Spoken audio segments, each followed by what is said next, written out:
double-doubles. You know, do you feel like the work in practice is finally paying off and the good play is coming late in the season? It's paying off, but I think we still have a lot more work to do. I mean, we still want to win, so we still have a lot more work to do. But each game, we got to get better and better, and that's what we want to see. In your mind, what went wrong tonight? A good first half and the second half, We got real tired and sloppy in the second half. Like, a few too many turnovers, some that usually we don't. That doesn't really happen. We just need to take care of the ball and have confidence. Like we had a good first half, and we should have took it over the second half, and unfortunately we didn't. Do you feel like all the mistakes that that were made tonight are obviously correctable? Oh, absolutely, absolutely. Because it was nights where we had way less turnovers than this. I mean, a lot of our turnovers were correctable, like stuff that we can absolutely fix. What do you guys feel about that first half? The fact that we stayed in the game first half, like usually I know at the beginning of the season we usually weren't in the games for the first half, and actually a lot of us had a lot of confidence to take over, but unfortunately we got a little tired in the second half, so we got to know that we have to play 2 good 20-minute halves in order to be successful. You talk about your individual success you've had so far this season. I got to thank my teammates too, and my coaches, because they push me to it every day in practice. They see it in me, guards get me the ball, posts get me the ball, or they have good weak side and help me out. So it's all thanks to my teammates and coaches that made me this successful. Coach, a tough second half for the team tonight. First half went fairly well in your mind. What was the key wheel that came off the second half? Yeah, I would have liked to have had a little better finish to the end of that first half there. We were trying to get that tied up there going into halftime. I think that would have helped with our confidence and our momentum coming back out. Green Bay is a very, very good team. Matt does a good job. We knew that this is their 3rd game in 8 days, and this is our 4th. We knew legs would be a factor, and that we're really only playing 6 or 7 in a high-minute situation. So we were trying to slow down the tempo of the game, and I thought that was definitely in our favor in the first half. And just way too many turnovers tonight, way too many.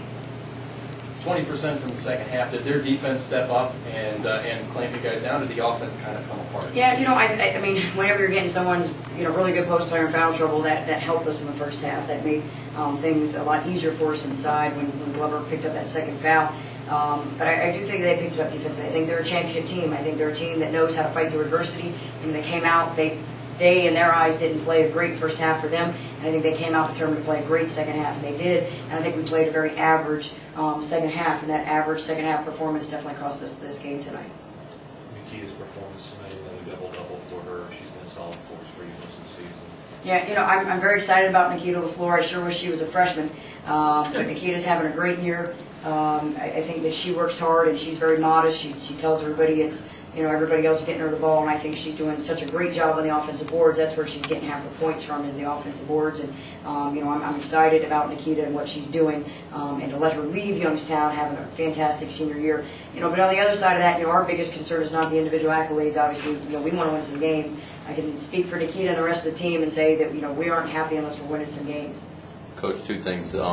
You mentioned on Thursday laying off the press because you're worried maybe about these guys being tired. Do you think that was a factor, being tired in the second half? And then 2, having a week off.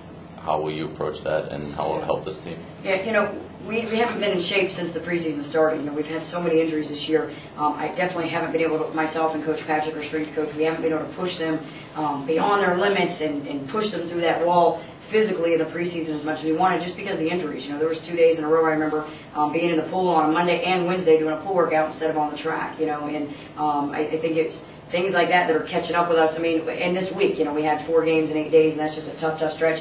Thank God we don't have to do that anymore. I think that's what we're excited about. And I hope the Horizon League really addresses this schedule for next year, because they have it set right back up again for 4 games in 8 days, and I just don't think it's a good way to schedule the first 4 games of your conference. I think you're setting up teams for failure. And then a week off, I mean, does that help you, and what do you take from these games? Because the first half of both of these games, you were right there. Yeah, we take a lot of confidence with this. We just played, I think Milwaukee and Green Bay were the better 2 teams out of the 4 we've played, and I think we played them very, very well, and we had good performances.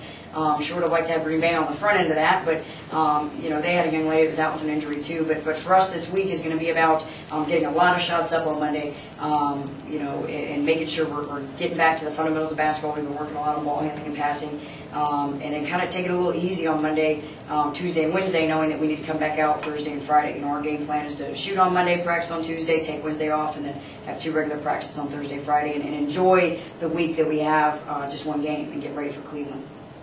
Coach, you haven't gotten a lot of offensive support from your bench. We haven't, Pete. the last Can you help us, Pete? The last 4 games. I'm not very good sure. But I mean, is that a concern? I mean, just like tonight, those girls were tired today, and I mean, you really didn't have anybody to step in there to help you out. Yeah, it's sure hard when you're tired to keep shooting from the outside too, and that's something that we're working on, just trying to go to the rim. You know, our post shot 100%, 9 yards for the night. You know, am I concerned by it? I think concerned is the wrong word. I think that it's definitely something that we are working on. But I think we've got a lot of other things that our guards are doing well. We've got a lot of young guards on the floor that are being put in situations to be expected to do a lot. And right now, we are trying to focus on getting the ball to the post. You know, so I think, you know, your starters are playing so much, the benches ain't really playing enough to really get a lot of shots. Our starters are getting most of the shots, you know, in the bench's defense. And right now, we aren't a great scoring team. You know, I think that's something we talked about early on, Pete, and we had some articles writing about it, so I quit talking about it because I didn't want our girls to lose the confidence that I want them to have. They all can score. It's a matter of good shots and taking good shots and keep running the offense. The better we execute on offense, the better shots we get. And I think we've executed very, very well the last 2 games.